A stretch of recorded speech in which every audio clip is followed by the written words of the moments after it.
What's up, YouTube? Welcome back to Celio's Network for another deck profile in the Ultra Prism Through Darkness Ablaze standard format. Today we're going to be looking at a control list based on a Japanese list that made top 16 in the Pokemon Japan Nationals Online, which is a tournament I've covered a few times on this channel. There's a top 16 deck breakdown on the channel. I'll link that either in the description or the comments, and that includes the Japanese list this is based on. Now, usually with my deck profiles, I'm bringing you a list that I've already tested out and made changes to, and it's went through multiple versions, but today I thought I'd do something different. This is actually my first draft of the list. I haven't tested it yet, so all I've changed is from the list that made top 16 in Japan. I took that list and made my own list based on it, so it's the Japanese list but with some changes.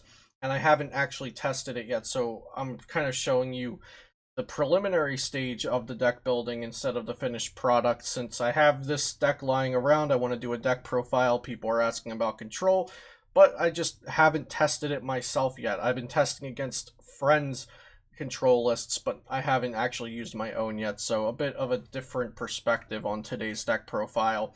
Before we start looking at the deck, though, shout out to PotownStore.com, the best place for you to get PTCGO codes, and be sure to use code CELIO for 5% off. I'm going to try to explain a lot of the strategy and whatnot behind control cards as we go through, because people do ask about control and the difference between mill and control a lot. But like I said, I haven't played with this exact list. Of course, I've played with previous iterations of it in other formats, and I played a lot of control back in 2018. And I like that this control list isn't like Pidgeotto control as much as it is a little more reminiscent of the old Zoroark controls. So I kind of like it. That being said, there were things in the Japanese list that I don't like, that I've changed, and there will probably be more changes to come.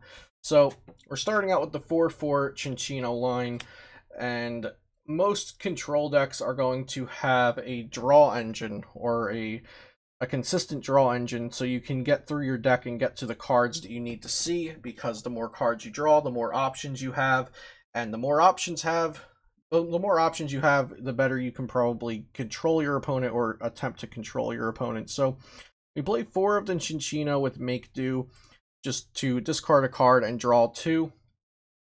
And we'll set up as many of those as we can, usually 2 or 3. And that allows us to just draw as many cards as we can, and we'll have as many options as we can in our hand. And it also allows us to draw through our entire deck in the end game when we're putting the exact cards we need on the bottom with resource management.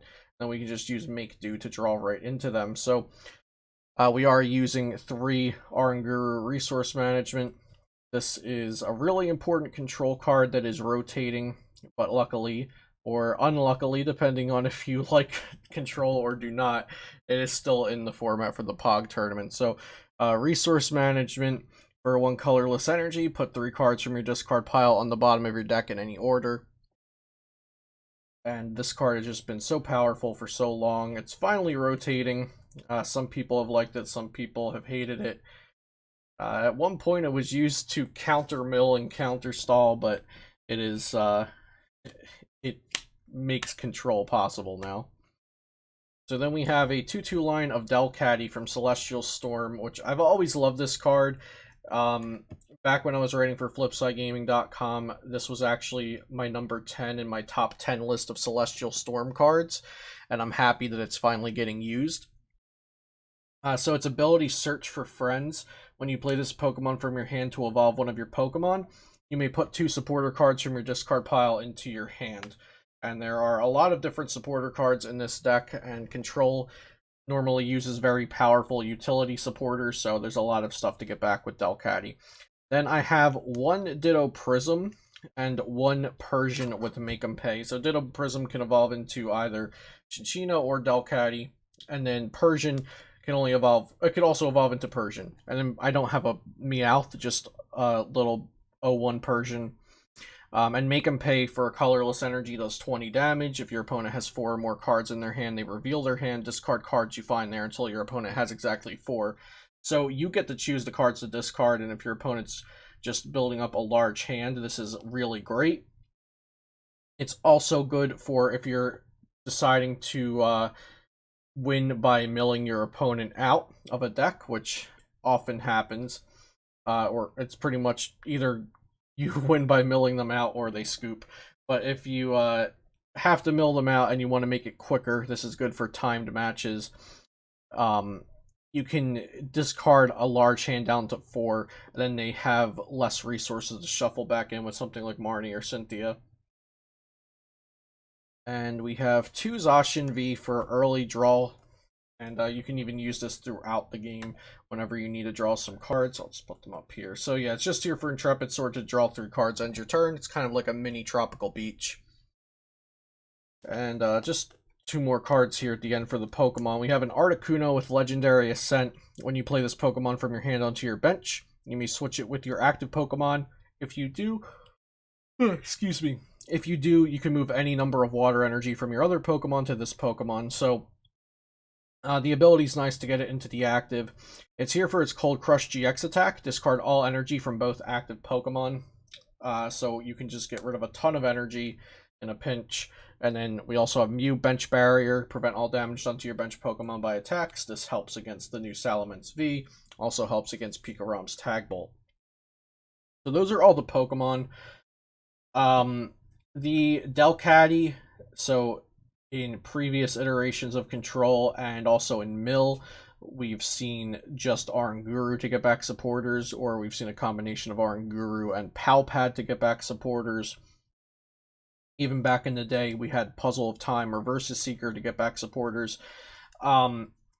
So Delcatty's really nice because Scoop Up Net came out in Rebel Clash, and you can scoop up the Delcatty, bench Skitty, then reuse it again next turn. So you can just get 2 supporters to your hand every turn if that doesn't get disrupted. So if they don't shuffle the Scoop Up Net back into your hand, or they don't knock out the Skitty, or they don't item lock you, which could happen because Vikavolt is going to be a deck.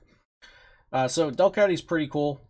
I'll have to actually see if it's better than playing Palpad.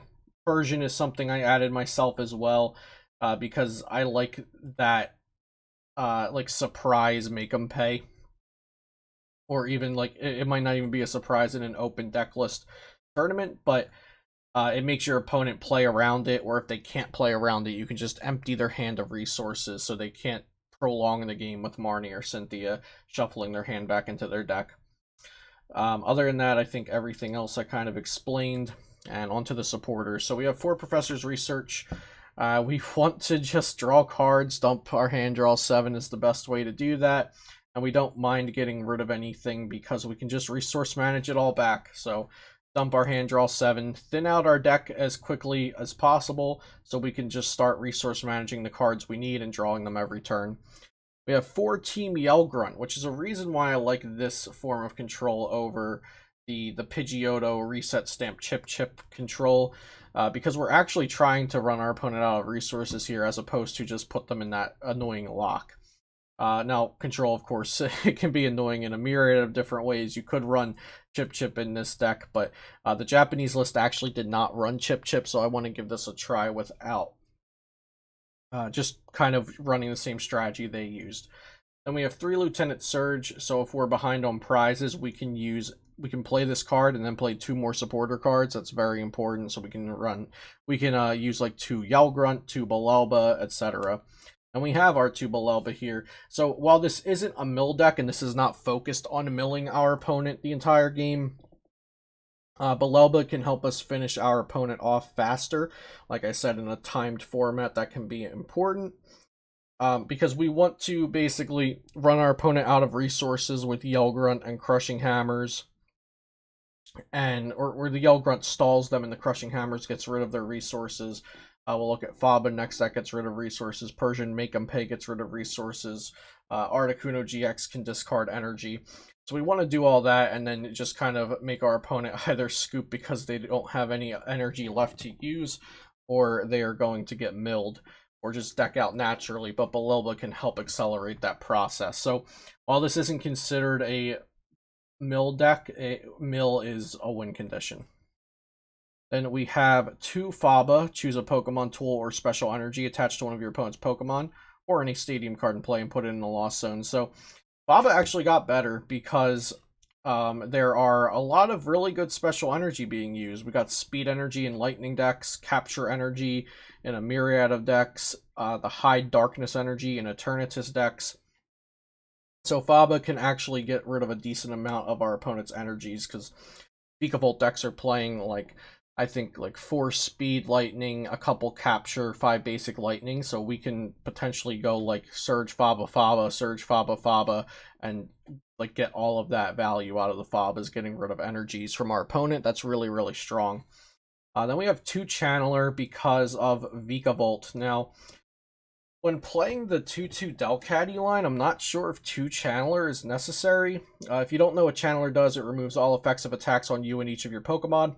And Vikavolt says, excuse me, Vikavolt says that you can't play item cards next turn, so this takes that effect away and allows you to play item cards versus a Vikavolt. I'm not sure if 2 is necessary. I guess they just didn't want to prize it in best of 1.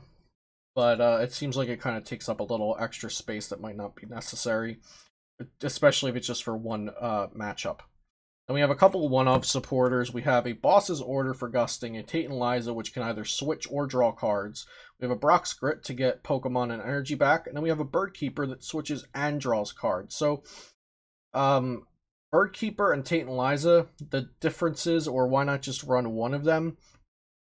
Tate and Liza can allow you to shuffle your hand, and if for some reason you're worried about decking out yourself, maybe you need to shuffle your hand back in so you don't deck out. So that just kind of gives you a failsafe for that, or if you just need to draw more than 3 cards, you want to shuffle and get a chance at drawing 5 new cards instead of building your hand of 3. But I really do like Bird Keeper, and when Tate and Liza rotates, Bird Keeper is a really great replacement for it. Switch your active Pokemon, and then draw 3 cards. On to the items. We've got 4 Quick Ball, which pretty much every deck plays because we need Pokemon. And then we have 4 Crushing Hammer to get rid of those energies. So we got Yell Grunt, Crushing Hammer, Faba, Articuno GX, and Persian, which could potentially discard energies from their hand. So lots of potential removal there. We've got Scoop Up Net to pick up our Delcatties. We have Reset Stamp to shuffle our opponent's hand down to a lower number. Since we're not taking prizes, they are. We'll just stamp them down to disrupt them. Ordinary Rod to get some cards back. We got Chaotic Swell to stop them from playing annoying stadiums. And then for energy, we've got 2 Recycle and 2 Water. And that is my current control list. So like I said, this was based off a Japanese list. And this is my preliminary draft with some of my own changes to it. I have not tested this exact list out yet, but I'm going to get to that. And hopefully if we get some good games of it recorded, we'll be able to feature it on the channel. I've been recording a fair amount of my IRL testing sessions, but we don't always capture the best games. Sometimes it's just a steamroll. Sometimes the really exciting games I end up not going over and setting up the camera for. So, but we're trying to get some cool games for y'all to see in this format. That being said, that's all I have to say today. If you have any more questions about this list or about control in general, I tried to kind of explain everything as I went, but sometimes I take for granted what people know about cards, or sometimes I understand something, but that doesn't mean everybody does. So just let me know if you have any other questions. I'd be happy to help. And as always, shout out to PotownStore.com, the best place for you to get PTCGO codes. Use code CELIO for 5% off if you're interested in physical product or supplies. You can also check out TCGplayer.com and FlipsideGaming.com. Links to help me out a bit when shopping at both of those places are in the description down below.